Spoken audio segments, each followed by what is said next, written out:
Like, is it possible that's random? Yes, it is. This is why we see Jesus in toast. Okay. All right.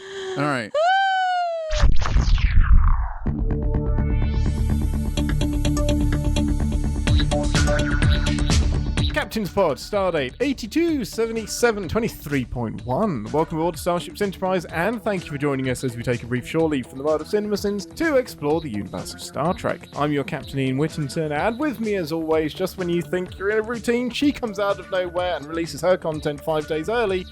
It's Ambassador Deneé. Yeah. Everybody look out when I decide to release content. Early or late or on time or... Premature contentulation? Yeah. Yep. And he's not interested in introductions that are mildly salty, oddly specific, and likely won't age well. It's Commodore Dicer. Oh, hey. Oh, hello. Oh, hi. That's me. Oh, hi, everyone. Hey. Hi. Just top of the show. This is the week where Paramount decided to fuck all of the podcasts that have any kind of schedule. Weekly schedule, yes. Yep.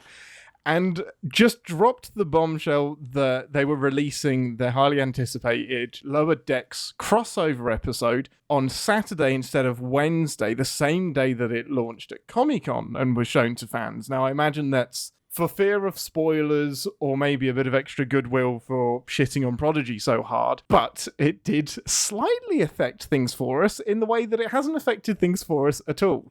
So going forward the next few weeks, your weekly podcast will remain unchanged. We're not going to do like an extra episode to quote-unquote catch up. This week we're going to do the whole thing on the Lower Decks crossover, and next week will be episode 8, and so on and so forth. However, let's get into this week, guys. It's the Lower Decks crossover. How excited are you? Well, I'm a little bit confused because everybody spoiled this for me, including the chat last week. At the end of the show, it was like, next episode's the crossover. And I was like, really? Because I usually go in totally blind. And then I guess because they released it early, it was just like everyone's like, we're talking about this now. So for the first time, I am now like, oh, okay. So this is the one that I've been waiting for. Oh, and has that made you more nervous? I miss the surprise. I miss like the moment when I go, oh, that's Boimler. You know what I mean? Because now it's just going to happen. So am I excited about it? Yes. Would I have been more excited about it if I would live under a rock and not be exposed to anybody telling me things? Probably. But that's understandable. Excitement is excitement, and I am that. Dicer, I know you're looking forward to this one. I think? Very much. I'm very much looking forward to seeing how those characters make the transition to live action. I agree with Deneé and would have said the exact same thing, other than the fact that I already knew it was coming. Like, it was something that they've been marketing since before this season. I think it would have been really cool if we didn't know. Could you imagine? Completely blind. I can't imagine. And I think people don't understand how much marketing is impacting their enjoyment of the things that they love. But that's okay. You can still have fun. There's just that extra element of, oh my goodness, is this Lower Decks? You know, like the surprise is so that would have been so buzzy, wouldn't it? That would have been like everybody would have been talking about it, and it very quickly wouldn't have been a surprise unless you watched it the second that it dropped. So I think maybe marketing people tried and short circuit that and be like, well, it's not going to be a surprise anyway because people will spoil it immediately, so let's bank on it and stick it in all of the trailers and whatnot. Teaser, you know, the best real world example we have of something big not being marketed is Split, right? That's the biggest example we have of a huge thing. That a marketing team would usually be like, oh, this will get butts in seats. Like, if people this is a sequel, this will get butts in seats. And so, yeah, I think it can be done. It's just, you just have to have that stubbornness to be like, no, the surprise is worth it. Even if, because you got to just think, well, people will come see it the next weekend if all of a sudden people are buzzing and being like, you should go before you get spoiled. You should go. You know what I mean? You should watch Lower Decks before you get spoiled. Yeah, for sure. Well, before we get into it, this week's episode is called Those Old Scientists, which is possibly my favorite title because do you know what that's referring to? I don't. Nope. So in Lower Decks, Mariner or Boimler, one of the two, is walking around and like kind of reminiscing about how cool it would have been to be around in like on the original Enterprise. And it's like, you know, in the TOS days. And everyone stops because it's like you can't say TOS, you can't say the original series. And everyone looks at whoever says it and they're like, yeah, you know, those old scientists, Kirk, McCoy, Spock. And it was like, whew, saved it. Thank goodness. So calling this episode Those Old Scientists is chef's kiss. Genius. Yeah, no, that's great. I remember that now. That's beautiful. Yeah, I love TOS. That. I love it. Okay, before we get in, this is going to be 2 before we get in. Super quick, big prediction, oddly specific prediction ambassador. You can't mention Lower Decks. What? Well, you can mention Lower Decks, but not that is your prediction. Suddenly we have parameters, I see. Okay, for this week, yes. My broad prediction is that there's going to be some shenanigans. My oddly specific one is there's going to be a space creature. Space creature, nice, okay. Possibly one that's sucking on the end of a ship. Space creature sucking on Enterprise. Like a little bottle, like an Enterprise bottle. Yeah. Like around the nacelle, you know? Love the nipple. General prediction is that we will get a Boimler scream. My goodness. I want it so bad. That's what I was going to say, but I didn't think I could do anything regarding the show. Because the Boimler scream is going to happen. It has to. It has to, right? So. I hope so. It has to happen. I see him running through the halls with his arms up in the air like noodles. Yes. You know? Yeah.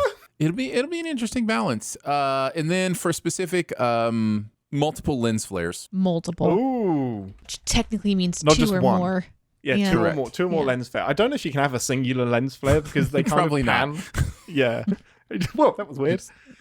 That is specific, stop that lens flare from multiplying. I'm super excited. I think they have got a tricky thing to pull off, and I'm pretty confident they're going to do it. Without further ado, let's head over to the holodeck. Watch this madness. We'll see you all in 10 forward, 3 to beam out.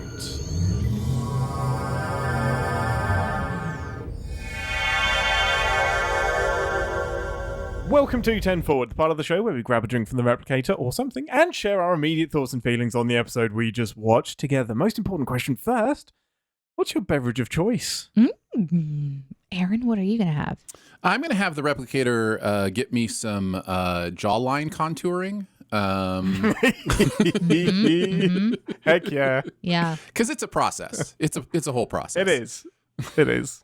Today, instead of having something to eat or drink, I'm going to go for Spock's teeth whitener. It's pretty solid, isn't it? It's pretty solid. I'm going to go for whatever the Orion alcoholic drink is that animates me. I want to be animated. I want noodle arms. That's exactly what I would like. Okay, probably the trickiest job of the episode. Ambassador, give us a synopsis for this week.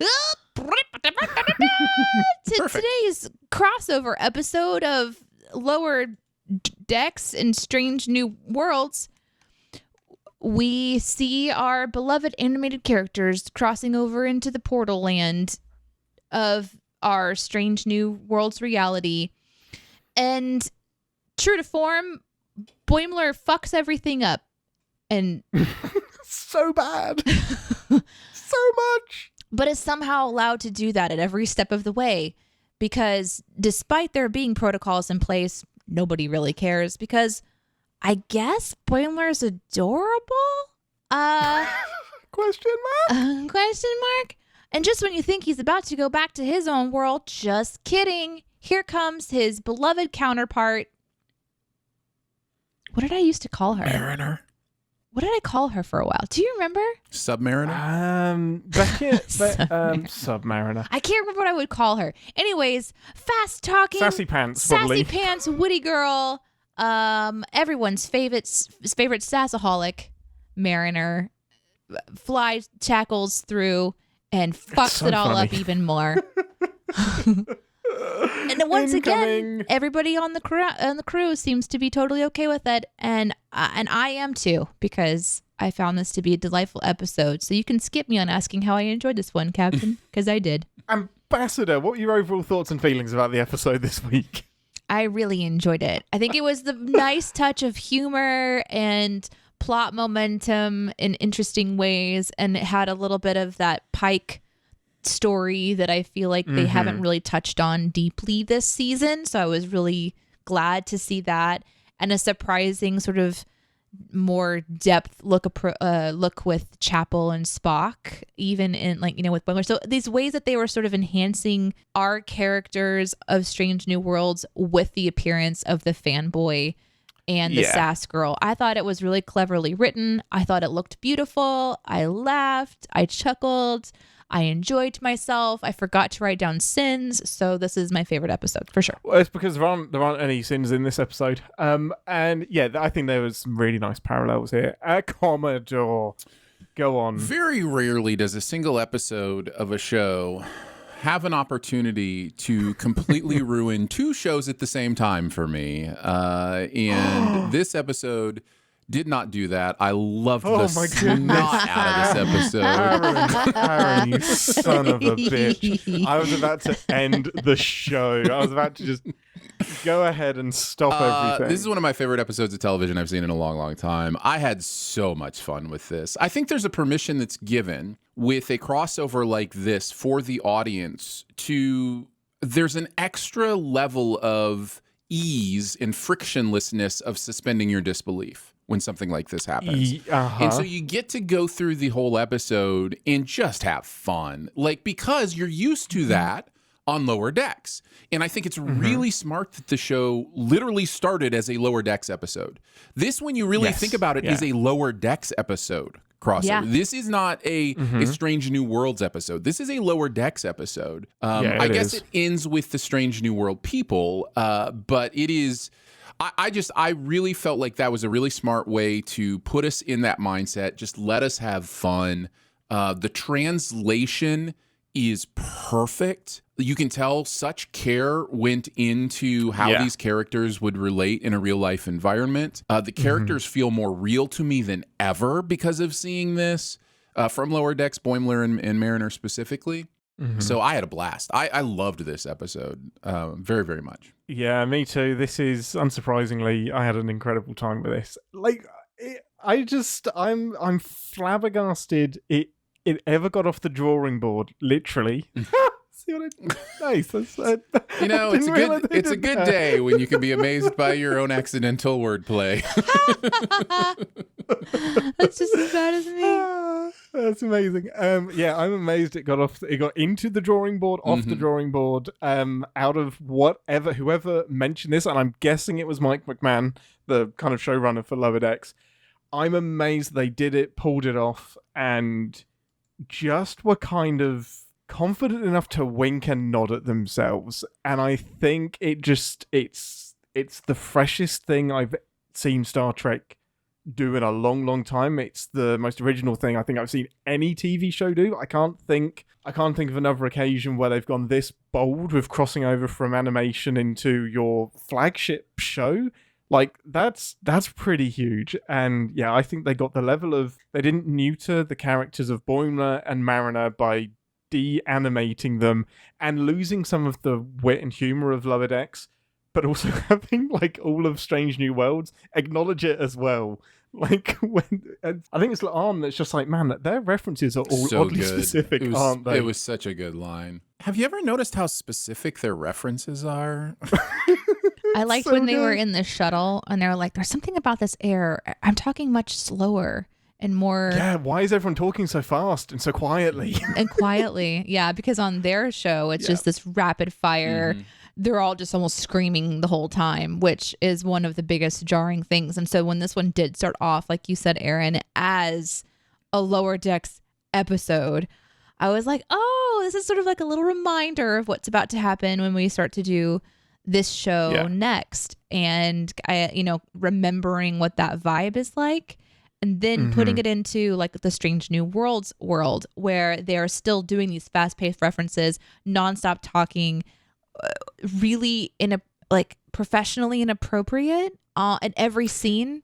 And I kind of love that because it shows the different type of ship that the Cerritos is. This isn't the flagship. Cerritos is kind of a joke. The California class ships are a little bit less serious, so they're moving from there to the flagship, which is dealing with all of the big stuff. So I love that they kept that lightheartedness about everything as well. Yeah, It very much felt like Boimler in this world. All the references that he made and all the things he was geeking out on and all that stuff is very much what we expect from that character. And then I was really curious what would happen, and I'm sort of glad that she didn't show up until Mariner didn't show up until like towards the middle to end, because that felt really smart. I think her undermining sass could have really shifted the tone of this episode like significantly, because they should have both been confined to quarters immediately. Immediately, yeah. But these are ensigns that have a really, really, they have a distance from all of the most important decisions, right? The idea of lower decks is that they're far removed. So they're more like friends chatting on the job than they are commanding performances, like commander performances. And so to put them on the bridge, even inside lower decks, always seemed like a big deal, because they're suddenly where the important decisions are made. So to take Boimler and put him on the on the bridge of the Enterprise was it was really fun. And I'm glad that we've watched lower decks on this show, because I was prepared for that. Yeah, I can't imagine watching. That's one of my only real negatives, is I can't imagine watching this having not watched Lower Decks. I'd love to hear from somebody who hasn't watched Lower Decks and watch this, because I think it might still be amazing. I think you could, because you can do the math of comedy animated show is now crossing over with my show. And the characters are so similar. I just feel like you'd fall in love with them anyway. Like, I don't know that it's... Yeah. I don't know that everything is referential. I think some of it's just really fun acting and a good time. I hope so, but it is impossible to get past that. I'm missing out on the joke element of it with an established show like Lower Decks. Like, I think you're always going to be aware that I'm not appreciating this as much as somebody who's watched the show. And that in and of itself, I think, can be hard to put to one side and just enjoy what's in front of you, because there just has to be so much that you're missing. But I think this episode will age really, really, really well. I don't think it's just a gimmick. I think we will look back and this will be a really fun episode of Star Trek. And not just both these shows were on TV at the same time. Of course they had to do it. I really enjoyed too that they did such a great job in that the story within the story made sense. A lot of times with time travel, you're going to be affecting something and impacting something. And within this episode, we have the choices that are being made influencing the Orions being considered science office, like a science vessel. So it makes sense that Tendy's future is something that is more confident for her because they directly influenced it. So these really cute things that they can do within one little episode to kind of put a bow on all of that. But then to even go further, to put a bow on the fact that it starts with our animation to introduce the Strange New Worlds audience to this show, to hit hard on a couple of things, give a framework for their general character traits, put them into the situation with the portal. And then at the end of it, or I guess kind of the second, and there's kind of two animated ends to this. There's the, our cruise ending, and then there's the Strange New Worlds cruise animated ending. But within the Lower Decks ending, you get to see that Boimler pulls out his, locker. There's the poster. And then he finds out that Mariner did this on purpose, and that they didn't have to do that. They gave heart to the development of these characters, that she's not just trying to, be careless. She actually did a very caring thing.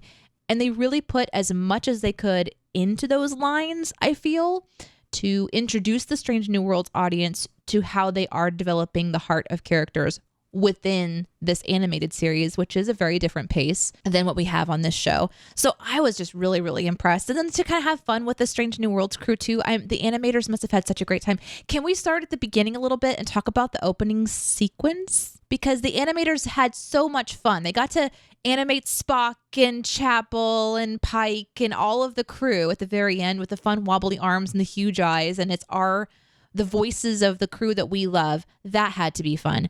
But how they animated the beginning of the episode they had to have had fun with that too. It just looked so beautiful. Yeah, I think it was really, really smart to take this opportunity to jump in the sandbox and play a bit and just reanimate the opening sequence. It looked so good. We'll dive into the prediction because I will be so mad at myself if I don't remember to do this. At the top of the show, Deneé predicted sure did. there would be an alien sucking on the nacelle of the Enterprise. How could they not do it? That was going to happen? I didn't know. That's amazing. It makes sense that it would be in the intro. Yeah. I wondered if there was going to be like an alien attack in this episode or something, like. Oh, I hope that alien turns up at some point because that was at Starbase 1 or whatever it is back on Earth. So I'm hoping they now have that thing in a dish somewhere. Like it's among the trees. Like we just see it swimming among the trees now. Yeah, that's so much fun. Aaron, when like the opening credits kicked off, did you like immediately go, "Oh, this is fun. This is interesting." For sure. And I didn't skip them. The skip button came up, and I was like, "No, I'll watch the animated." That was credits. My next question. I was like, "Did you see them or did you skip it?" No. I saw them. In fact, I am pretty sure I must be wrong, and I must be seeing things. And I promise you, this is not a troll. I promise you, I genuinely think. In the side at the very opening, like the colorful things, I saw Yoda. I swear koala? to you, Yoda is in the opening. I saw koala. It's a koala. This is a running joke with the lower decks opening. They've snuck this space koala into a nebula thing. Yeah. And it kind of looks a little bit Yoda-y. Yeah. Why? So Why? Why where did you see it? Where did you see it? It was in the right before the show starts, the last shot. Nope. This is before that. I'm telling you, there is, because the thing didn't look like a koala. It looked like a pixelized Yoda. It was in the side of the ship. So yes, the koala was later. But listen, I know I'm wrong. I'm sure I'm just making it up. But man, I rewound and paused, and I was like, that's Yoda. In the opening credits? As soon as it starts. I'm going to the opening credits now. Not really that I can show. After it starts, it goes by either like the side of the ship maybe, and there's all these like square colored lights, and almost like a light bright kind of thing. And in the very first section, it looks like Yoda to me. It looks so intentional to me. But again, I think I'm just seeing things. That other people aren't seeing. We're pausing the entire show to confirm this. The thing is when you animate, you do have a chance to put so many interesting things in interesting places. Yeah. But that would be such a weird one to do. I mean, I'm definitely going to be looking for it now, and I don't doubt you. You should, though. You really should doubt me. But if you paused it multiple times. I didn't pause it multiple times. I just went back and looked at it again. But we know that the koala was there because that's the final scene before the episode starts. It's like kind of like a single shot, and the koala's on the left-hand side, and that one's really clear. Like it is obvious there's a koala there.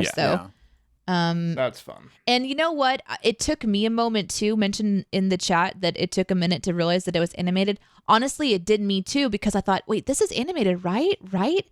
And it was just, it looked so good. And it kind of starts off darker and it's just more of like contrasting colors, but it must've been fun. So I just thought it was really beautifully done. And it's always, I don't know. I love animators having a chance to showcase their art in new and interesting ways. And this was a really great medium for it. So I was really excited that yes, the predictions, mine was in there. Did we get any other predictions? I feel like I got my other prediction.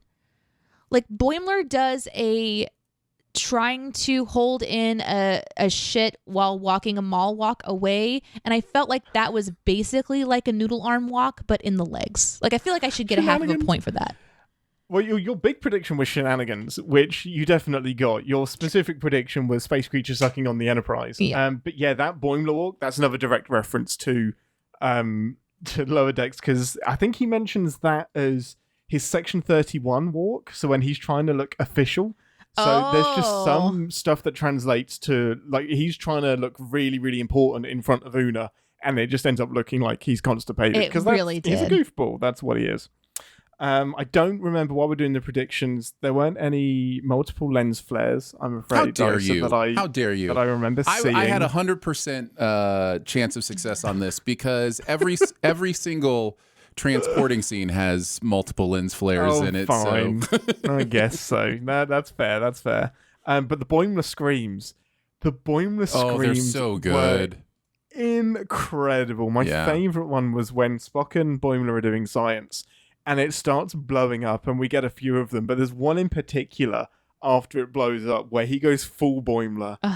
Just Jack Quaid and Tawny Newsome both just did an unspeakably incredible job of translating their characters into live action. I don't know how you prepare to do that. That is not easy. I don't know how you do that. But, you're emulating this character, and then suddenly you have to act the character.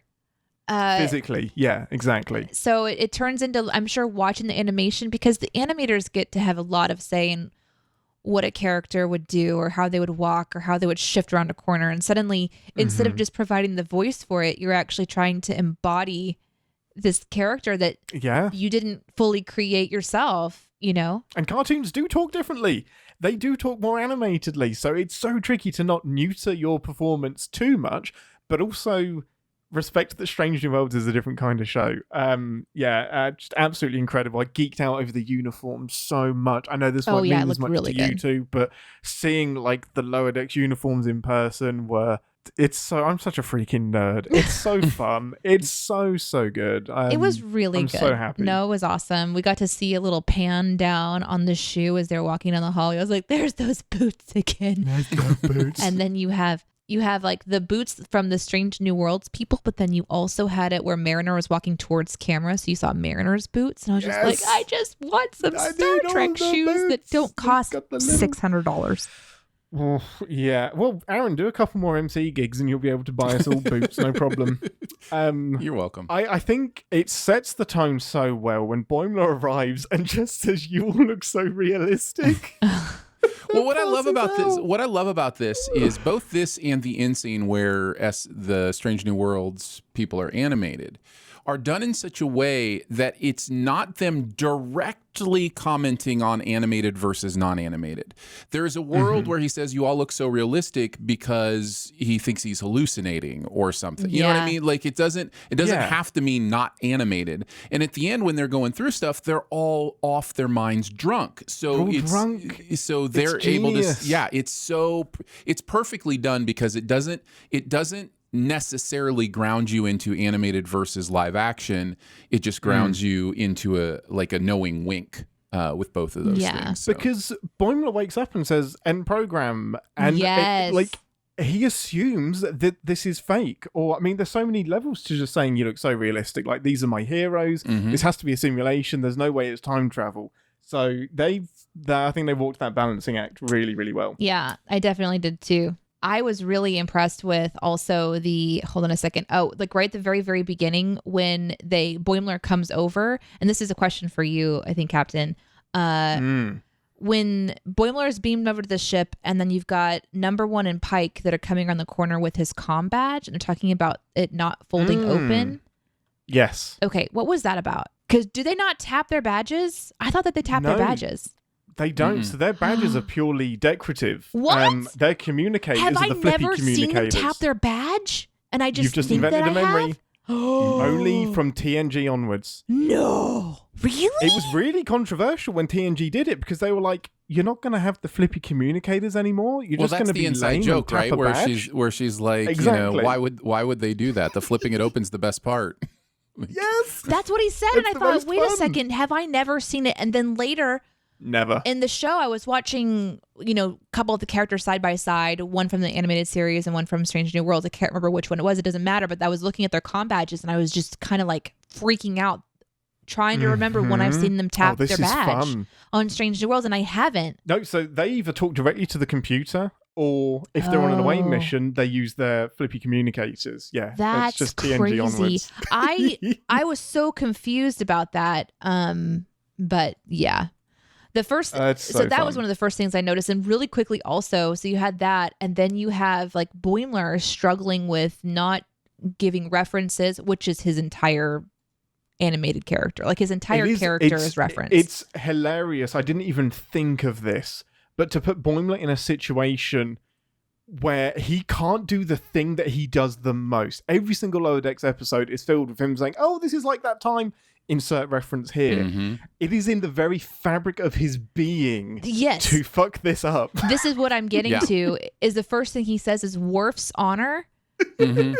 And I got so excited. I was like, yeah. And then I'm like, oh, wait, this is, the conflict within me right now where I want to see all these references. And there's so many that pop up in this episode. There's so many. I mean, he immediately pulls a RIKER maneuver. When he pulls the RIKER maneuver, I laughed. Did you guys crack up at that part?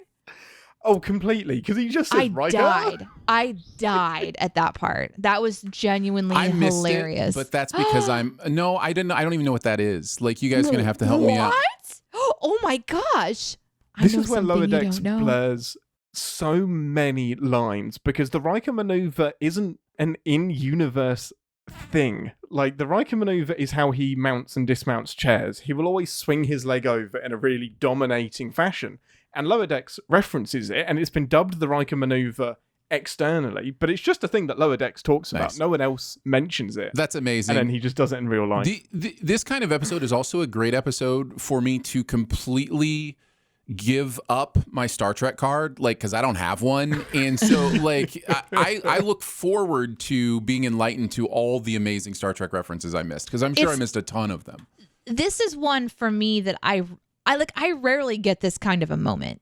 This was maybe the best self-referential moment that I've experienced with any Trek, really, because most of them, like, oh, okay, I think I remember that, or I have to ask Ian, or Ian's freaking out because something is mentioned. The RIKER maneuver is even, it's like in meme culture. This is something that is now. It's like people will mount chairs like RIKER does. In fact, there's actually a video of Jonathan Frakes, who apparently directed the scene. Thank you, chat, for posting that, because I didn't know that. Directed this episode, I believe. Yeah. The episode. The whole episode, so yeah. While this episode, or the scene is happening, he himself is doing it, and I think some of the chat was indicating that it was actually improv'd, but I don't know if that's true or not. I would 100% believe that. So he just.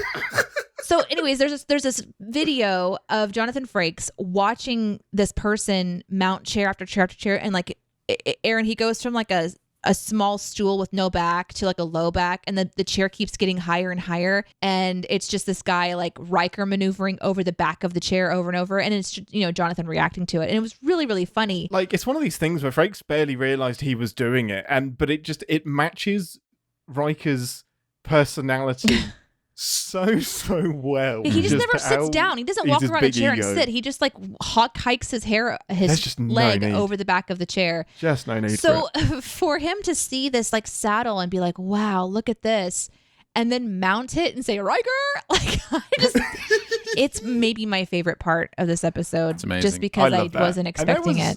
There was something like that for everyone. The one that I will say blew my mind probably the most is the Q one and Trelane. Oh yes, in the shuttle. Yeah, so the Trelane thing specifically blew my mind, because there is a Q-like creature that turns up in TOS, and you probably know this. You should remember this episode, Aaron. He like kind of dresses like they go down to a planet. The guy is called Trelane, and he's this alien that's like a full adult, but he fucks with the entire crew, makes them play games, can make stuff disappear. He's basically Q. Right. Is it the Gamesters of Trixilium? I won't know the title, but I vaguely remember what you're talking about. Yeah, and after the fact, when John Delancey turns up as Q, people are like, huh, that's interesting. And a side novel has confirmed that Trelane was a rogue Q. So Q's first appearance is actually in TOS, nice. But to then have them confirm that in the show as well, because Mariner is like, oh yeah, they don't know Q yet, but they have this Trelane guy. I was like, oh, Trelane, it's Q. Nice. So there's just really fun ways that they're allowed to play with the history of the show and bring fan theories actually onto the screen now. That's so fun. Were there any other references or anything that kind of jumped out at you that didn't make sense, like stuck out like a sore thumb? I don't know. I mean, I obviously missed some of them. The tricorder one where he opened it up and like wanted to touch it and mentioned that they explode, and then Umbanga's like, explode? You know, this is like Aaron was saying earlier, there's parts of this episode you just have to let go and have fun with, because he should never be allowed to say any of those things. He should be confined to quarters, you know. The entirety of the sin section will just be time travel. That's just going to be the title of the sin section, where hey, this isn't time travel. As far as things like references and stuff that didn't work for me, I definitely had to suspend my belief that Boimler could have redone an entire undercarriage of the original Enterprise to track an alien species. That was a little bit far from me but maybe I'm forgetting that Boimler is just a genius man, you know, that... Yep.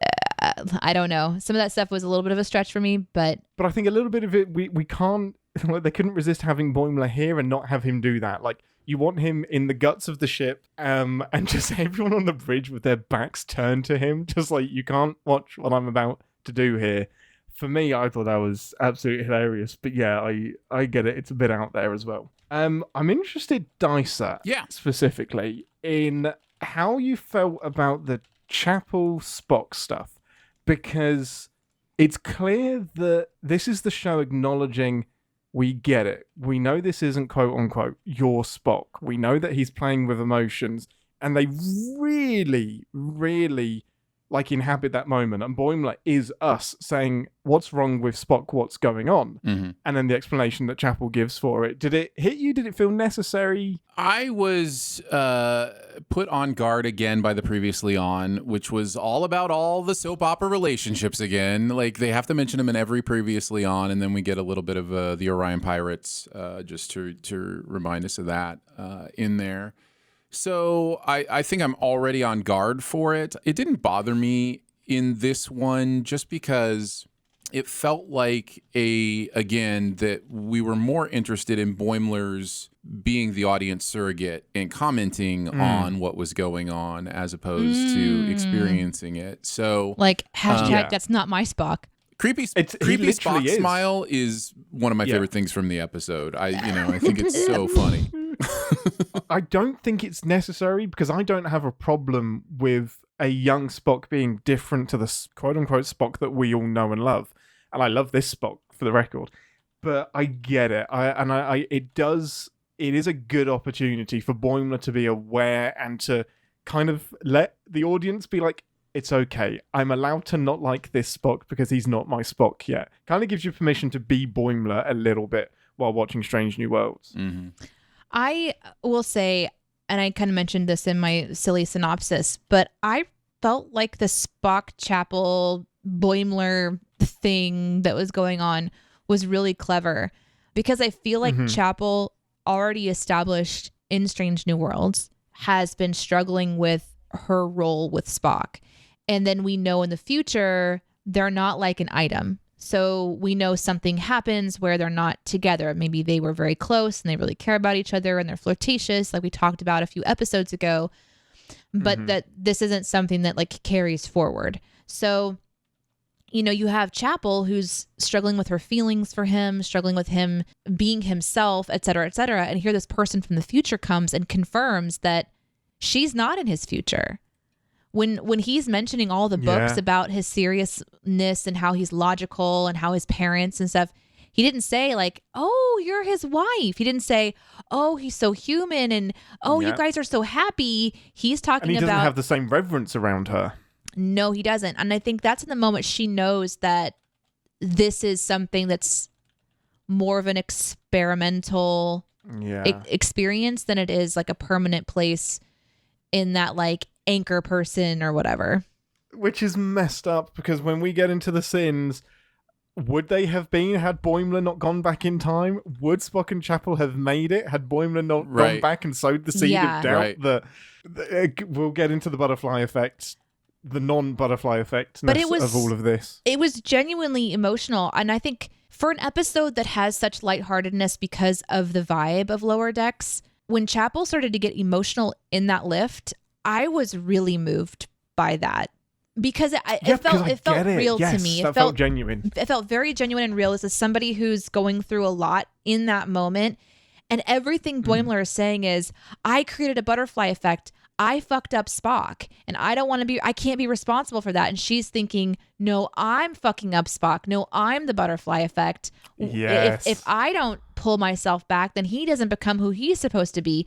So I can see Chapel maybe using some of this as her reasoning to pull back. And honestly, I'm glad for it, because a lot of times in love stories, they give really lame reasons for relationships to come to an end on screen. It's just, sure. They'll create really some contrived. sort of false, something that just these people could surely work through why somebody burned the cookies, but we're just making the burn the cookies as the end of the relationship. But this seems to be really, really deep. This is future altering stuff, and I can see Chapel really resonating with that. I don't know. That one worked for me really, really well in this episode. Yeah, I get it. Absolutely. There's something else that really worked well for me, and it was this parallel that they did with the original Enterprise crew, the NX-01. So this isn't all about Boimler and Mariner geeking out about meeting their heroes. It's about perspective as well, because when the NX-01 is mentioned, they all start geeking out about their heroes, the previous generation of the crew that manned the previous Enterprise. So it was a really nice nod to not like kind of mock Boimler and Mariner, and just that it's all a matter of perspective, that everybody has heroes, and history has this weird thing of amplifying, that celebrity culture in general has this weird thing of amplifying people, and you're never going to see all of them. You're seeing what the history books tell you and like the clips that you see on YouTube and Twitch, instead of like the day-to-day bones of them. Yeah. So I just thought that was another layer to put in at the end of the episode that was really fun. Can I talk about one of my favorite moments? We've kind of touched on it, so we don't have to spend a lot of time on it. So it's the moment when, thanks to Mariner, she splits off and goes and like buddies with Uhura, and Boimler is sent with Spock, and they turn into like mad scientists. I loved the set. I loved the science going on in that room. I loved the experiment. I loved the cinematography. There is a shot when both Spock and Boimler pop around the corner to look, and they kind of like go in this little V thing. It's so cartoon. Like that is how it would be drawn, is that way. Yes. And it's lit by the side of the, thing that they're coming around. It was lit really well. It was so cinematic when they were on the floor after Boimler was screaming and kind of like looking up, and it was sort of this like jaunted angle with these really thick glasses on and really close to their faces. And I'm still enjoying this carefree experimental Spock, who is doing this awkward smile that you love so much, Aaron. And love is an interesting word, but I find it entertaining. I don't like this version of Spock, but I'm being entertained by it currently because I like the comedy of it. But I'm ready for what Spock brings to the team to come back. Yeah, I just thought that scene, and there's so many scenes I really loved, but rarely do I usually see people in sickbay getting to do sickbay stuff. But this is like the lab where we're mixing crystals and pouring goop into stuff. Yeah. There was so much for those actors to do in that scene, and there was so much that the camera was eating up. It was just really pretty to look at, and I love the sets, as I've mentioned almost every episode, so I won't get too much into that. The ship is incredible. I just want to walk around it. It reminded me of Kronk and Yzma. Oh, yes. And when they go into their laboratory and they pop down in those like little outfits with like the gloves and it was just highly entertaining for me, and I was super in on it. And the fact that it didn't go well, and how Spock is like, "Do you feel lucky?" And then he smiles this weird smile, and then he's like, "Seek cover," just super. And Boimler screaming. It was really, really delightful to kind of watch. I mean, I'm sure there's sins about this sort of thing happening on a starship, but we'll get to that later. I think there's one other interaction that we haven't touched on too much, and that was with Una. And what's interesting is like the assumption that Boimler is avoiding Una because something happens in her future, which is interesting because we know very little about Una other than she was in the cage. That's all we know about her and what we know in Strange New Worlds. We don't know where she ends up. We don't know what happens to her. So as the audience, we're kind of like, oh shit, what does Boimler know about her future? And to spin it on its head, and it's just super duper hero worship, was really fun. Like it's tricky to pull a twist that I didn't expect. Maybe I should have seen it coming, but I was ready for her to get some traumatic news that, you die next week. Or something like that Boimler accidentally gives away. Mm-hmm. Even to that point, like when Mariner is... I'm having such a hard time crossing these universes. When Mariner is telling number one about the poster being something that's a pinup. Oh, a pinup, but like for number one, the term pinup might be more easily accessible than like 120 years. Maybe that reference isn't as accessible. So I thought like maybe that's why Mariner was like, I mean, it's something that you pin up. So yeah, because there was clearly some sort of disconnect there. She says it's a poster that is pinned up. Are we saying the same thing? Are we saying the same thing? I think we're saying the same thing. Yeah.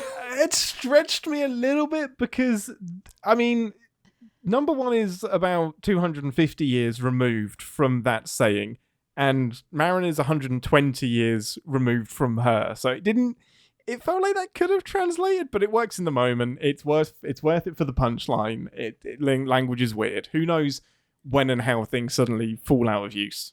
Before we get into the sins, Commodore, anything else you want to bring up, mention, dissect about this? I feel bad because I don't have a lot. I've already mentioned most of my specifics, which is really thinking how smart it was to start with lower deck, like those kind of things were a lot of my positives. Most of my positives, I'm just laughing. I'm just having such a good time during this episode. And I found myself as I was taking notes, not taking notes, just writing down things I thought were funny.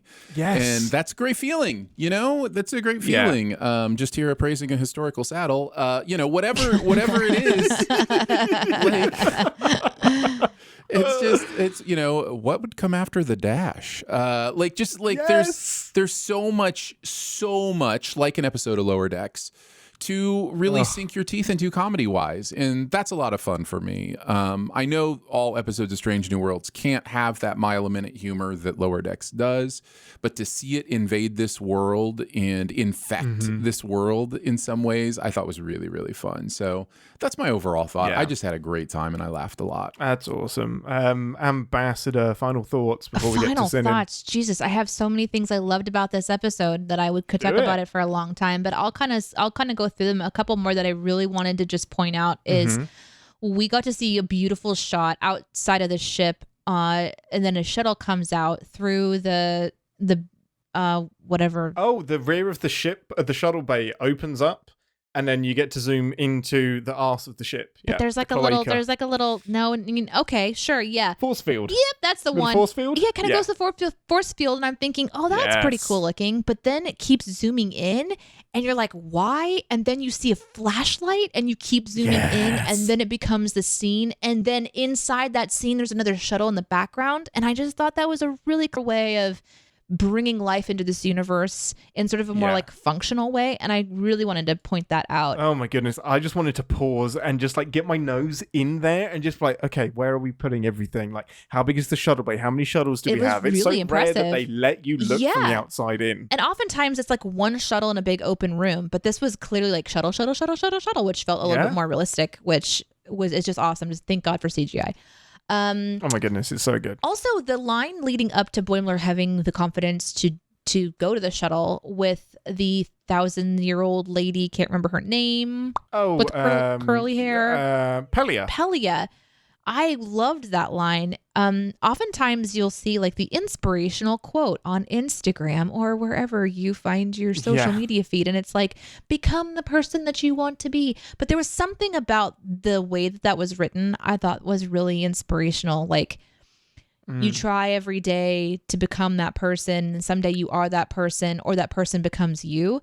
And it kind of took it one more step than I hadn't heard before, and maybe it's because I'm not on a lot of social media sites anymore, so I miss all the inspirational quotes. But that one hit me, and I really enjoyed that. I really wanted, for some reason, I half expected Boimler to say, "Who said that?" And then Pelia's like, "You do, 30 years from now." Yeah. And then suddenly we have like, wait, what? What's Pelia doing? Yeah.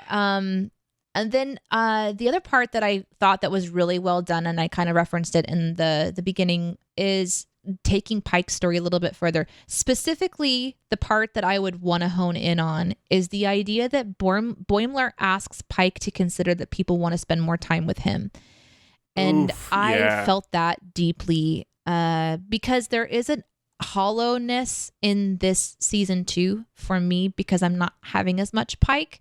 So seeing him makes me happy. Having a fanboy that dress up for Halloween as Pike makes me happy. So it's kind of like a love song for Pike within this episode that I needed, but I also needed it to make sense. And I feel like it did make sense. And then to also have that heartfelt moment where he encourages him to spend time with people and be that reminder instead of reclusing, just be with people. I thought that was a really special moment, although let's just be honest. If you need to take time for yourself and not be around people, that's okay too. Right? Yeah. Don't always feel obligated to be the person that people focus on. Yeah, I thought the part that would hit you hard, Deneé, was when Mariner was like, I was not ready for how hot young Spock is. Dude. Right. The body, the smile, the eye. Or Pike, everything. Pike is like from across the room on the other, similarly, he's like, I can hear you talking. It's like, they can hear you, Mariner. Like they can... Spock can hear you. Yes. That's amazing. Yeah. There is just so much to love about this episode.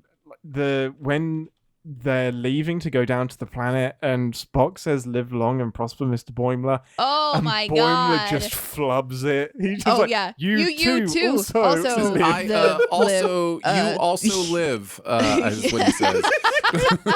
Which is just so bad. You also live. It's great that they have the strength to ruin that moment for him. Oh, because that's an all-timer. That's Having Boimler. Spock say live long and prosper to you. For Boimler. And it's so on brand for him. It is. And to be brave like that and to do little things and big things like we talked about, like the cartoonesqueness of it. Even Boimler and Mariner standing with their hands behind their back all the time, which is what they do on the animated series all the time.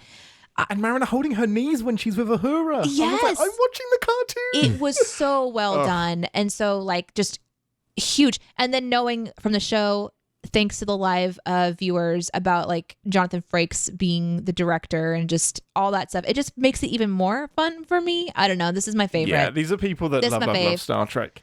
There was one other like really great bit of comedic timing that I loved, and it was they're saying goodbye to Boimler, and we all know it's not over yet. And it's just you've got this one shot, and just how done Pike is when Mariner turns up, and then the portal closes, and his like captain's log after that is just, well, we've come from one time traveler to two, and it's a lot. It's a lot. And just that just how done Pike is with this situation. His dad energy is so fun. It's so fun. Just so well toned. And Boimler and Mariner's kid energy is not something that we've had in Strange New Worlds.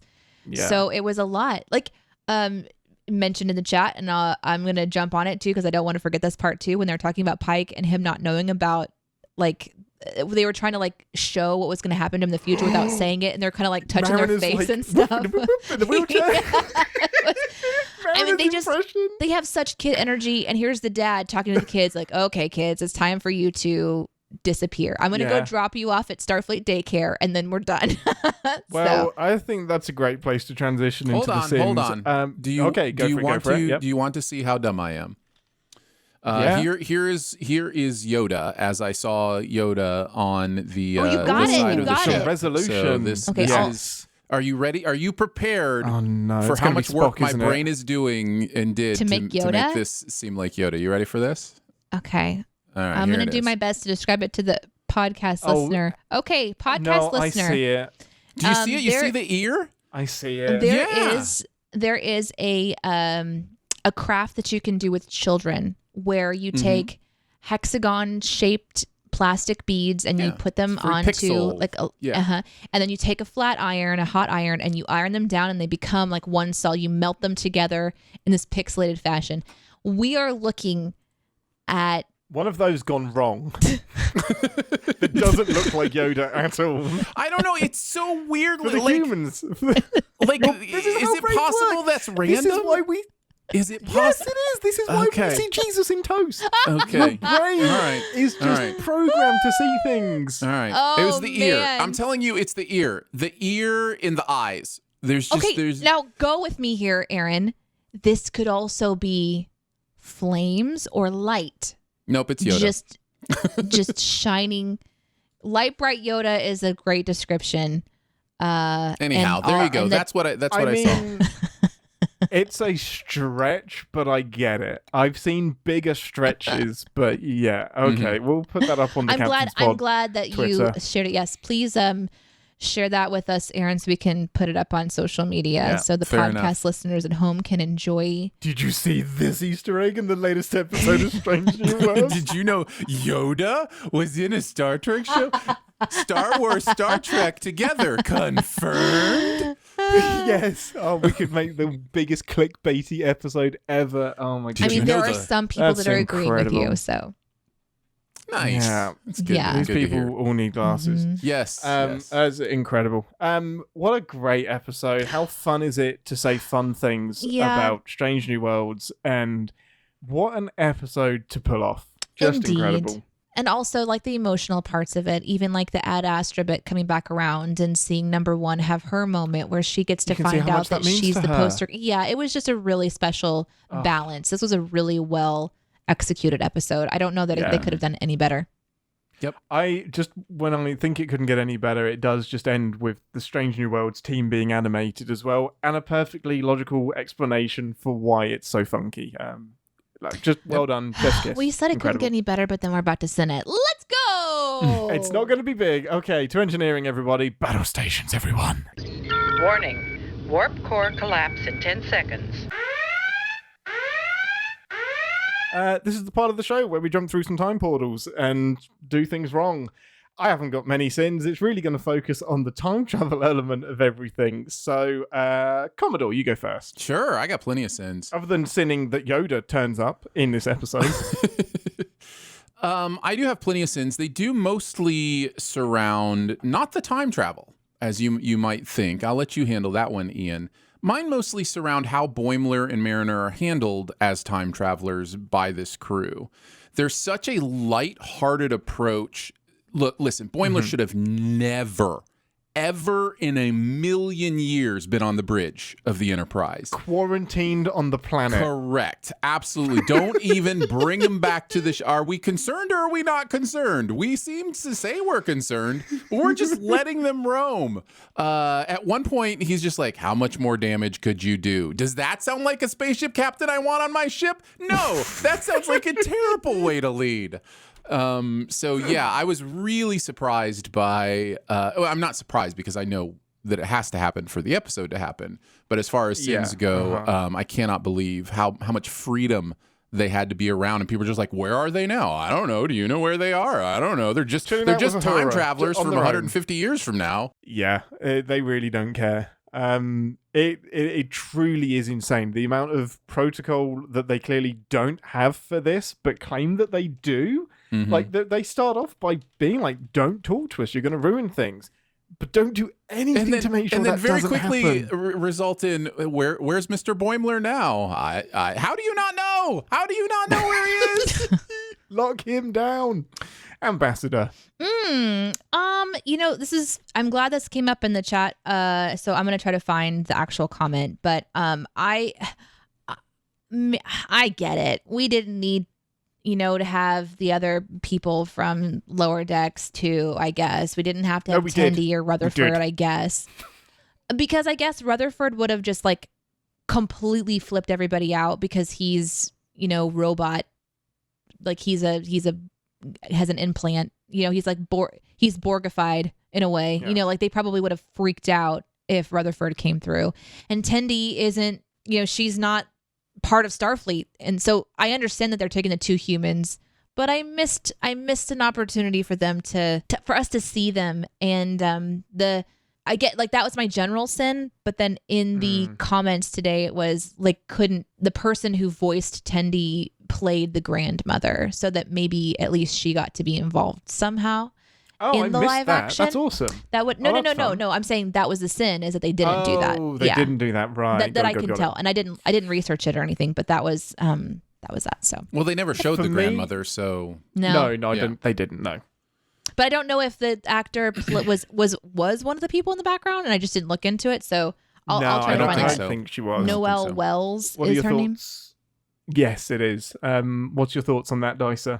Perfect amount, or could have done more? No. I thought it was perfect. I can't imagine a better way to handle it. I know there is that urge to be like, I want all of the things. But it's like, you get to the fourth Snickers bar and you're like, maybe it was too much. Like, that's what it feels like to me. Maybe Mom and like, Dad were right. Yeah. I think Mom and Dad are right on this one. I really think Boimler and especially Boimler for the first half and then Boimler and Mariner together for the second half is a perfect choice. Yeah.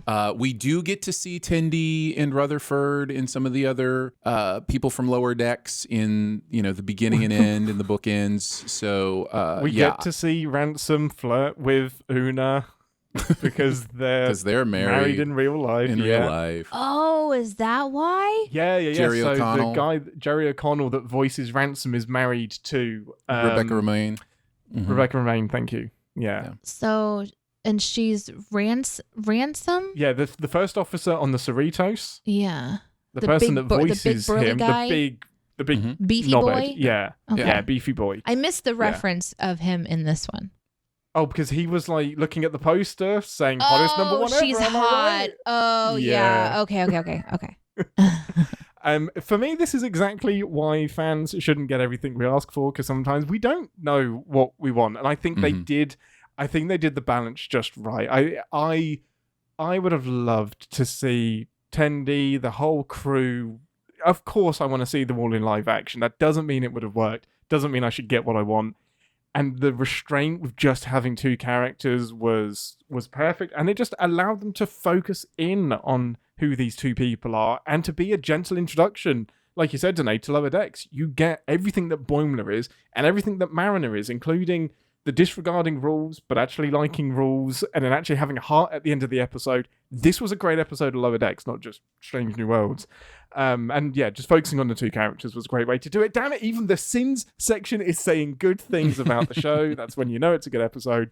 My big sin, yes, is the time travel, and it's the butterfly effect thing. We won't spend too long on it because we covered a lot of this same ground in episode 3, Tomorrow and Tomorrow and Tomorrow. In the dark that times. Are so concerned, indeed, people that are so concerned about the butterfly effect being a thing, butterfly affecting everything. And he's just like, touching this saddle won't affect anything in the future, will it? He says while making a log. The man is making a log on the ship in the past. A man from the future. The whole point of the butterfly effect is that you're done. You're screwed. Your very footstep has affected the future, and the future that you come from is now the future that you created because you're in the past to create the future, if you're believing in this type of time travel. The thing that did blow my mind that we mentioned earlier was how he's worried that he's affected Spock, and the irony that his conversation with Chapel may have actually affected the future of Star Trek and might be the reason that Chapel and Spock aren't together. So there's no real way of avoiding how you affect the future because you've already done it. Really, that's the only way that this kind of time travel can work in this universe, I think. Okay, so a person in chat mentioned it, so I'm going to be confident and ask this question, but I thought he was doing it on his own comp badge. Like, I thought his own entry was like his own thing. It wasn't his... Oh, you're right. No, that makes sense. But he did mess with some stands, stuff. But yeah, he messes with... So he shouldn't... You're right, Aaron. He shouldn't be on the bridge. He shouldn't be in a position to give advice. They shouldn't have let him mess with the controls. It shouldn't be, just look away and everything will be fine. Yeah. And they do. Everything is wrong. Every one of them stands with their butt down. facing Boimler and they think it's okay. And it's hilarious. So weird. It's that great. was funny. I wouldn't change it for the world. But, and to see him just tied up in cables in the guts of the bridge, just... you do realize in a moment great. like that how few the times are that you actually see the people you love on TV from the back.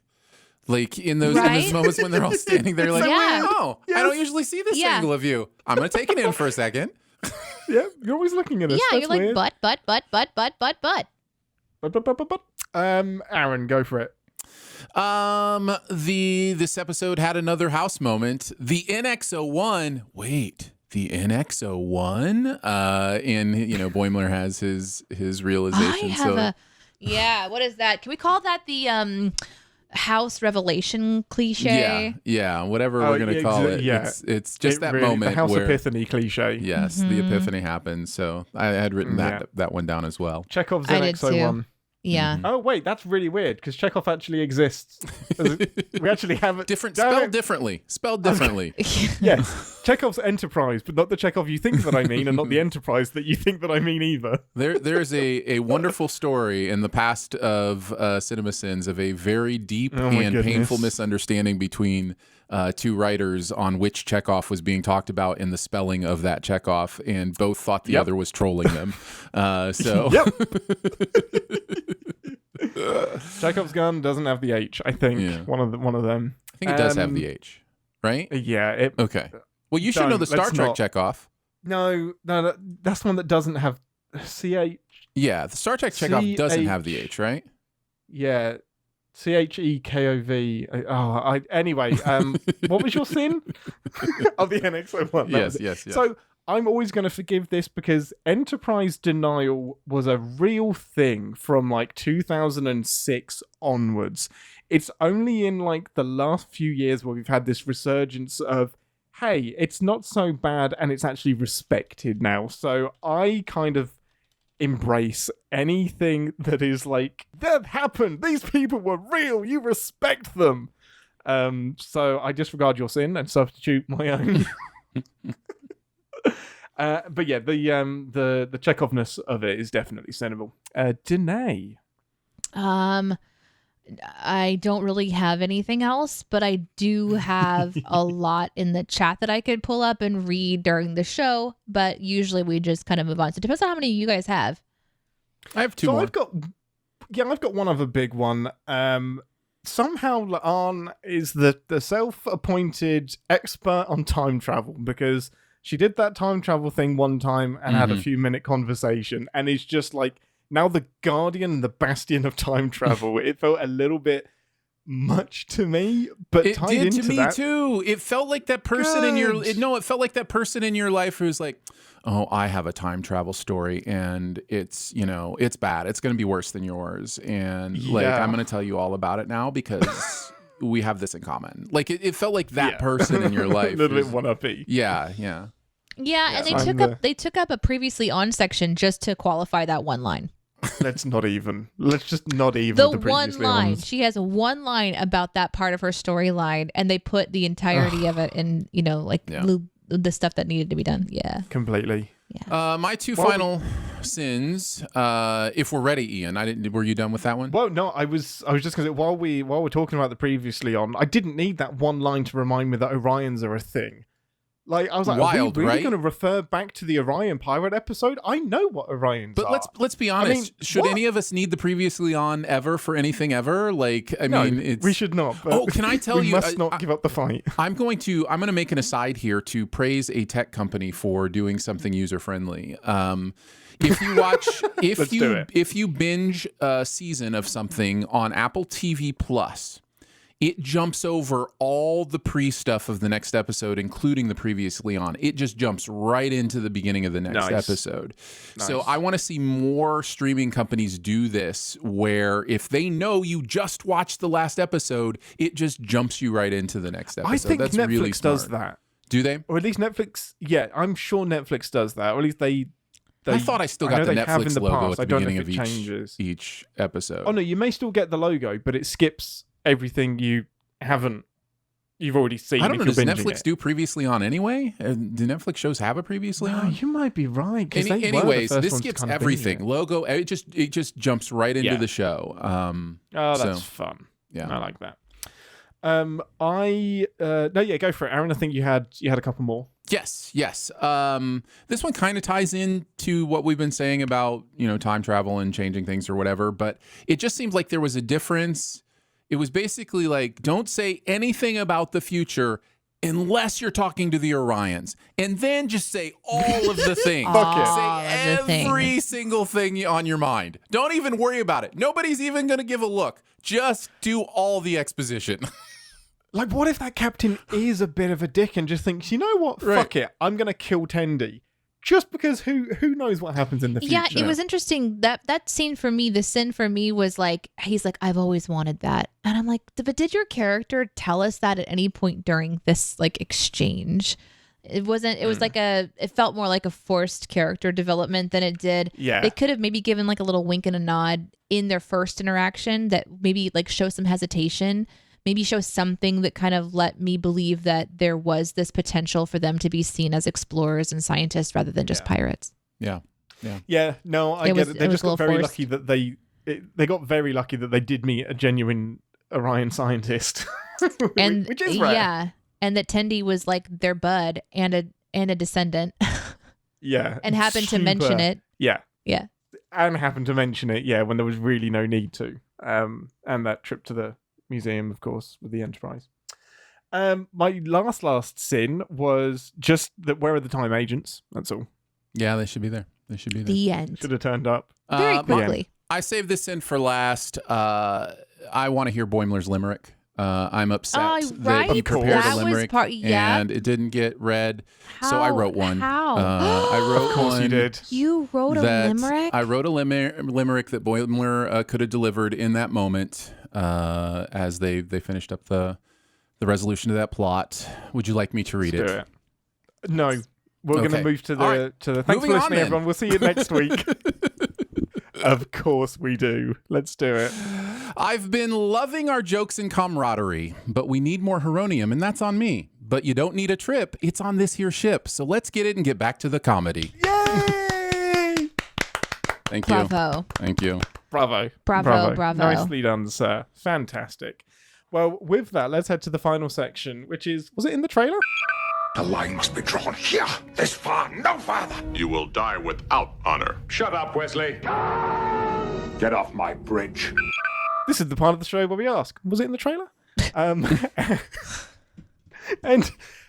I'm going to start, yes, Lower Decks was in the trailer. Boimler and Mariner, both in the trailer, all over it, unavoidable. I can't remember if I said this on the show or off the show, but when I was talking to Aaron about it, I said that specifically in the trailer, I predict that they have put the funniest line and the funniest moment in the trailer. I want to hear from both of you what you thought the funniest single moment / line was in the episode for you. Man, I remember chuckling several times. Yeah, it's so hard with this one. I wonder if it would be... Okay, my question is, can I know if it was a Lower Decks character or a Strange New Worlds character that said it?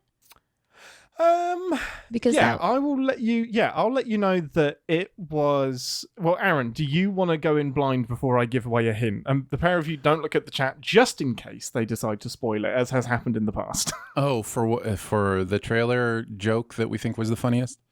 Yeah. No, I mean, I thought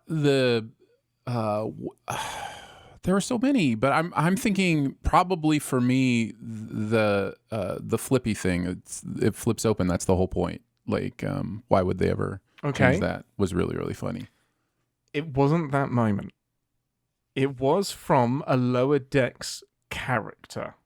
Deneé, your guess. Man, I don't know if I think this is the funniest, but was it he dressed up for you as Halloween? No, it wasn't. Because that would have been funny.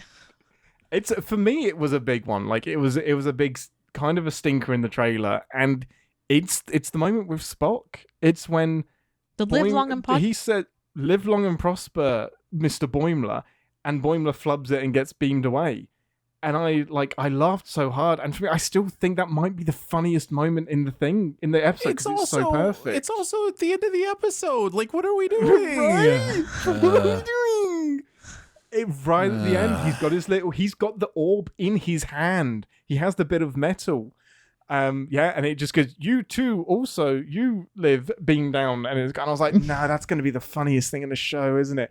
Fortunately, there is so much funny in this episode, so much hilarity, but I kind of wish that hadn't been in the trailer. That's always how trailers are. Yeah.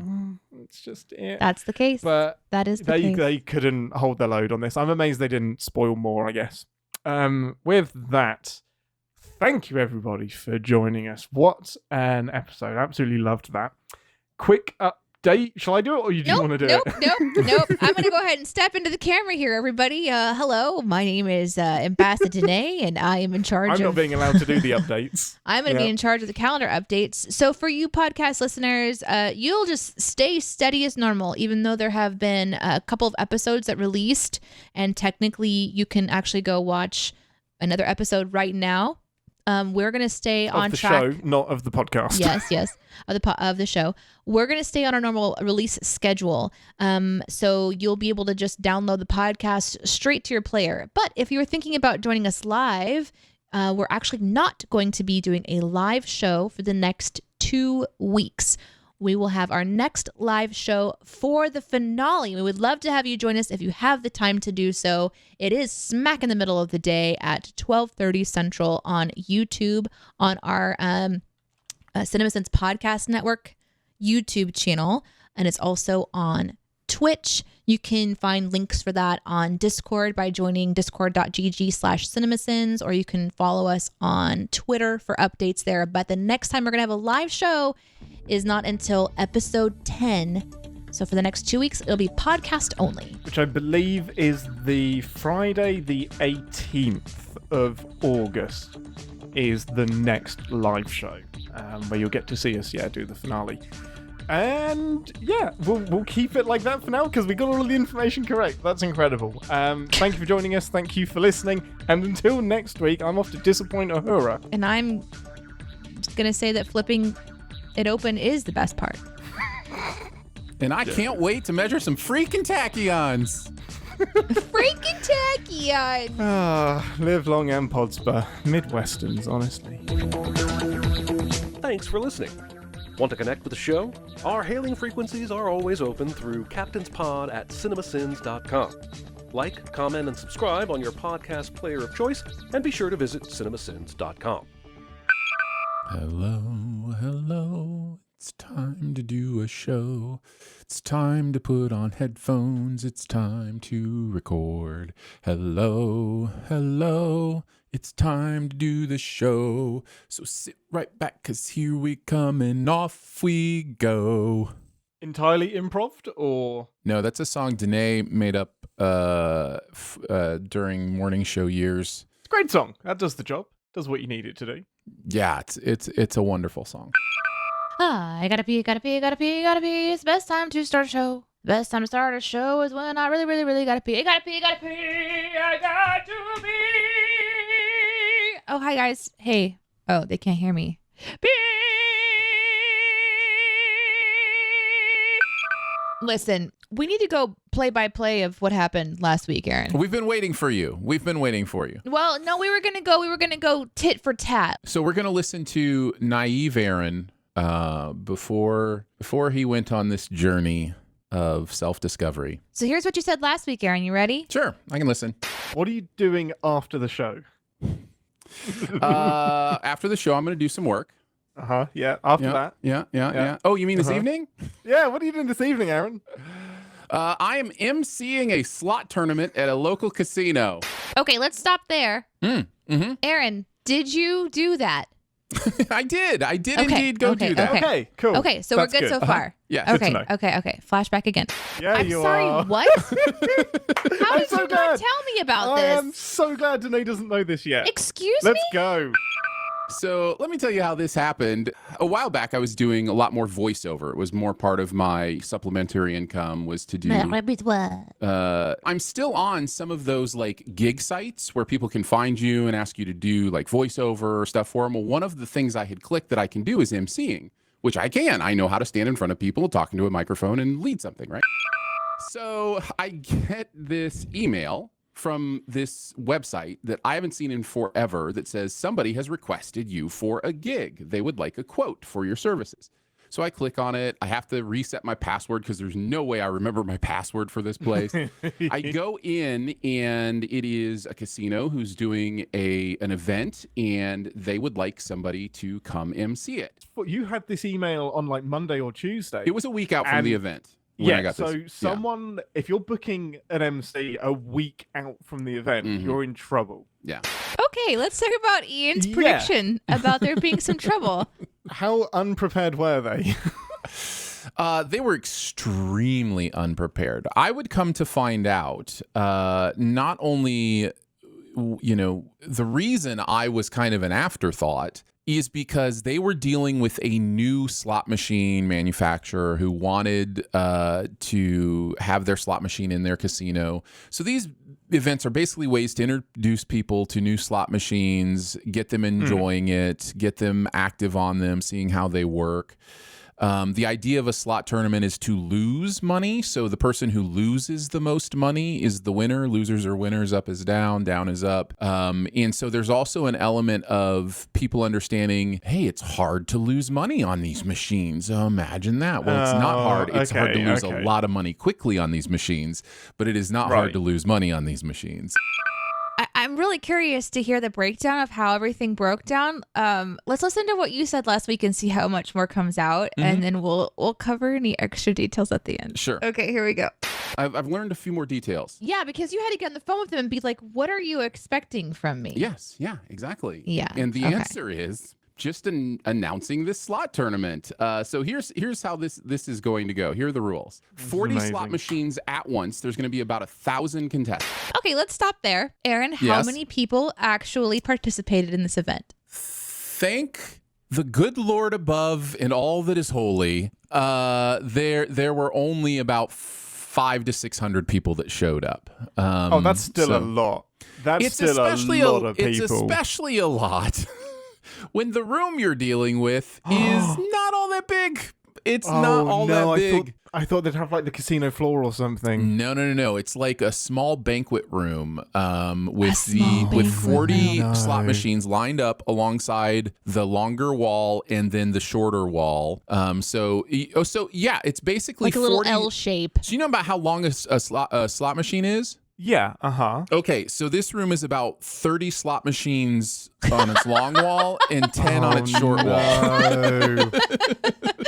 Oh, God. So basically, people would come in. When I got there, there was a line out the door and around the building of these people trying to check in, all right? They come, they check in, they get their round and machine number, right? They're assigned a round and machine number. So round 1 is at 6 o'clock. You're on machine 32 or whatever, be ready to go. Right. Round 2 is at 6:15. Round 3 is at 6:30. Your number, machine number, whatever, be ready to go. So all of these people are getting their round numbers. And yes, the very first round at 6 p.m. was the smoothest, most perfect setup of the day. Everybody was ready to go. I announced it perfectly, gave them all the rules. We're all having a good time. The machines start turning, and then some of the machines stop turning, and then some more of the machines stop turning. And then I'm going to say a good 15 to 20 of the 40 machines jammed in some way or another during this first round. Everything's a mess. Now they've got to figure out, okay, how do we make this right? How do we get these 15 to 20 people their legitimate shot to enter this contest? Because all 500 and however many people need to have a 2-minute section where they get to play their preliminary round, and then the lowest 40. The amount of availability to do that. Yeah, I'm not sure if you know how exponents work, but basically, if half the machines fail every single round, that means half the machines fail in the makeup rounds as well. Oh no. They did a makeup round before the second round, and then when it happened again in the makeup round and in the second round, they started just to have a makeup list that they were making internally.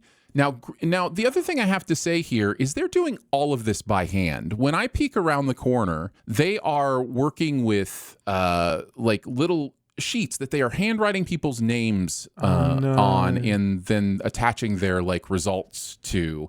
And so they are taking these name sheets, having to rewrite them for the ones that messed up. So now they've got this stack of people they need to rerun. So if somebody doesn't show up for their machine at their time, they'll put somebody in there. They'll put their name cards on. It was a mess very, very quickly. So no, there weren't necessarily 40 people every round. There were a lot of rounds with varying numbers of people who had played maybe their first, second, third, fourth, or fifth time. That's insane. How many times do you think one person would have to play? Like, was there someone that got to play 7 or 8 different rounds? Yes. Do you want me to go into? I think you should explain why they broke down. Yeah. So eventually, and when I say eventually, I mean on the last round of the night. Eventually, we discovered, let's just say, that the reason these machines were jamming is because the people are spamming the bet button, right? Like they're just like, pounding it like a video game. They're in a race, right? And you didn't have to do that. You could actually just hold it down and it would do, your max bet as many times as it could or whatever. Or you could wait till they stop spinning and hit it again. But people were spamming this thing. So we get to the last round and we're like, hey, let's try spamming. Yeah, let's show some chill here. Let's you're not going to gain any advantage from this speed thing. Except when you're dealing with people who are looking for edges and people who are looking for a way to game the system, guess what does become a little bit of a strategy? Oh, I'm not losing as much as I like. Let's start spamming the button and get the machine to jam so that I can get another try. No. So just to clarify, it wasn't the same machines that kept breaking down. They were sporadically different ones were breaking down at different points. Locking up, basically. Too much. The betting button would jam and lock up, and so it couldn't spin anymore. No. And this just happened every round. Yes. Mm-hmm.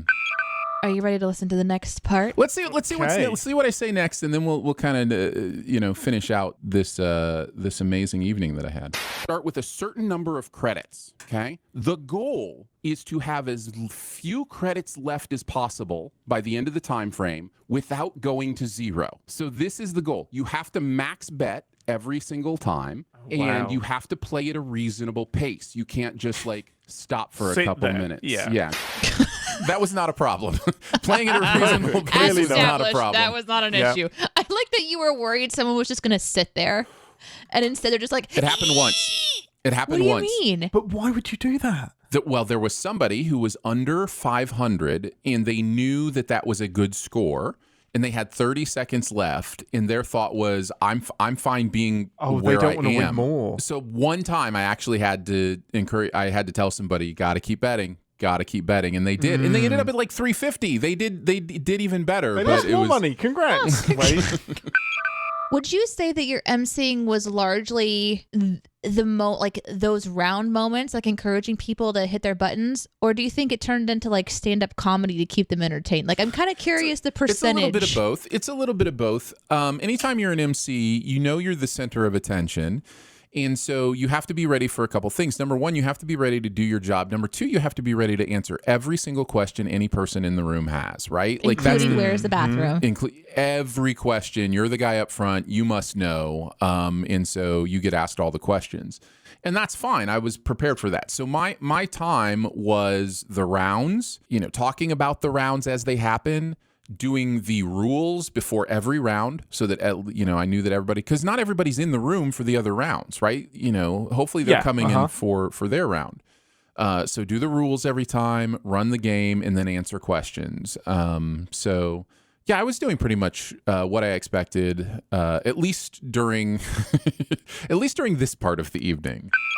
Okay, so the machines breaking was the first part. This threw everything into madness. There were 11 official rounds scheduled. 13 official rounds scheduled, I believe, which, 13 times 40 is somewhere just over 500, right? Yeah. Yeah. So a lot. So by the end of the evening, we had played 19 rounds. So 6 full makeup rounds after the final round was done.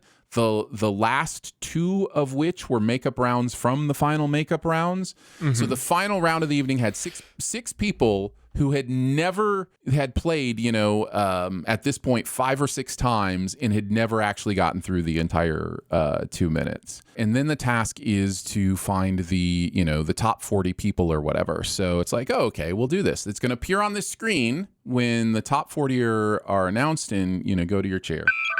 So I'm standing there, I'm, talking with people, talking with the audience, reminding them how the evening's going, doing MC stuff, that kind of thing. 10 minutes go by, 20 minutes go by. I'm starting to think, okay, this is taking a while. Half an hour goes by. And I pop my head around the corner and it's just panic back. Like, I don't know what was going, like, it was just like, they're trying to figure stuff out. Do we have this right? What's going on? Whatever the case may be. And so I'm like, I'm not sure what's going on. So 40 minutes go by, whatever. And then finally, after like 45 minutes of waiting in a room, like, I'm sure there are 500 people in this packed into this room waiting to hear. Even the ones that know that they didn't win? Well, there was no you didn't win. So eventually they come out and they tell me, can you just tell anybody that had more than, we know for sure nobody over 555 is going to be in the final 40. So I announce, okay, if you're over 555, you will not be in the top 40. Oh, and then those people left, leaving like half the room. So now there's only like 250 people in this room or whatever.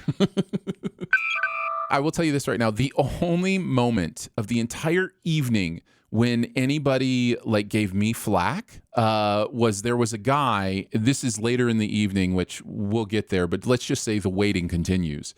Later in the evening, a guy was talking to some other people over to the right, and I heard him say, and that jerk up there just keeps smiling like nothing's going wrong. I'm just like, what am I supposed to do? What an asshole.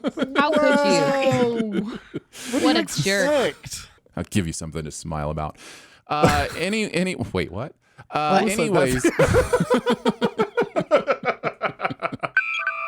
So around 9 p.m., we finish up the rounds. It is now just after 10, and they finally pop up on the board. Here are the 40 names, right? So then people are coming up to see what machine they're at, and then within 60 seconds, it goes away. And nobody's saying anything to me, so I pop my head around the corner, and I go, was that the list? And they're like, no, we messed some things up. We have to make a few changes. So I had just announced when it popped up, I get on the mic, and I go, okay, we're finally there. Thank you for your patience. Here's the final 40. Let's get this started. No. And then they whip it away from you. And they rip it away. And because then one guy's just like, you're still smiling. Still smiling, asshole. So then they have to refigure things out. 20 minutes go by, 30 minutes go by. It's now 10:45, heading towards 11 o'clock, and we still don't know who the final 40 are. And there are... And they're just not going to figure it out at this point. They're guessing. There's no way they're figuring it out. Just kind of feel like that, doesn't it? Uh-huh. So then the board comes up and they're like, this is it. So I'm like, okay, here's the 40. Everybody find your seat and we'll get started on this final round. And all of a sudden I see like a few handfuls of people just giving weird looks, and they come up to me and like, I scored 120. I'm not even on this list. And it goes up to 400. It hurts. Doesn't it hurt? This fucking hurts. It hurts so much. There were at least 3 players that went to them and said, I know I scored less than this. I should be in this. And they would give them their card. They would go back and check their name and go, oh, yeah, you're right. You should be in this. So bad. So who gets kicked out of the top 40 then? Because every person you put in gets displaced. Well, you would think so, except for there were a couple times where multiple names were on the list and in different places that somehow had different scores. People have already sat at their numbers, okay? So then they do a readjusted when they put another one up, and they're like, okay, you may have to move. And I noticed it was pretty much just in 2 places. I was like, you're going to have to move like 1 seat to the right or 2 seats to the right, depending on where you are. And so everybody gets to their proper places. We think we finally have everybody sat. And the guy comes to me and says, hey, can you announce the names of the people who aren't in their chairs? And I said, sure, I can do that just to make sure that, they play. There were 8 empty chairs of the 40. 8 empty chairs. Now you might think, well, it's gone so long that people maybe just left and, didn't even care that the minimum thing was $150. Like, wouldn't you just stick around for, I stuck around for another hour for $150. Wouldn't you stick around another hour for $150? Heck yeah. I would. So I start announcing these names. Nobody shows up. So there's 8 empty seats. So then one of the other like plus ones that's not playing or whatever comes up to me and goes, hey, these names that you're announcing, look at the board. They're not on your list. They're not on the board. Even worse. Like when you think it can't get worse, it gets worse. So what list did you have? So it wasn't me. I didn't have a list. They had the list on the board that wasn't matching the list of the names they had on the machines. So there are these people whose scores were good enough, I'm guessing, to have been in the final 40, whose names weren't on the final 40, and so they were just like, well, I guess I didn't make it, and they ended up going. fucking left. But there are rules regarding giveaways, competitions, contests. So this is why at this point I'm like, am I going to have to be on the stand somewhere at some time? Yeah. Someone's getting sued. The only saving grace I think they have, and everything at the place will be audited. So this will be gone over, and I know that there will be some come to Jesus meetings probably about this whole thing. Yeah. The only saving grace they have is this is a free roll. Nobody put their own money into this. So if somebody's going to sue you, it's going to be for mental distress, time, whatever, which I'm not saying is illegitimate. I'm just saying, you're not dealing with, a huge loss of income from this thing. Yeah, because it's probably going to be okay.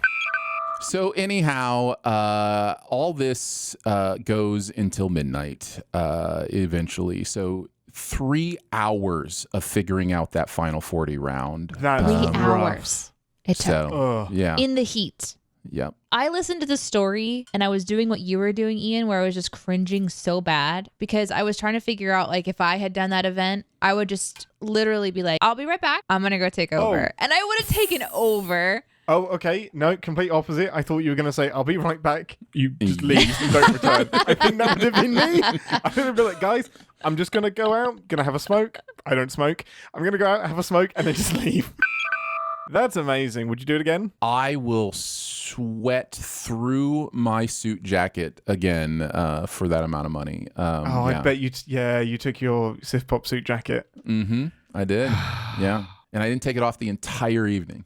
That's amazing. Yeah. Oh, no. I did pretty good, though. I had a clipboard that I was able to fan myself with, and it kind of kept this sweat. Well, I mean, it was useless in terms of information. You may as well have given it a function.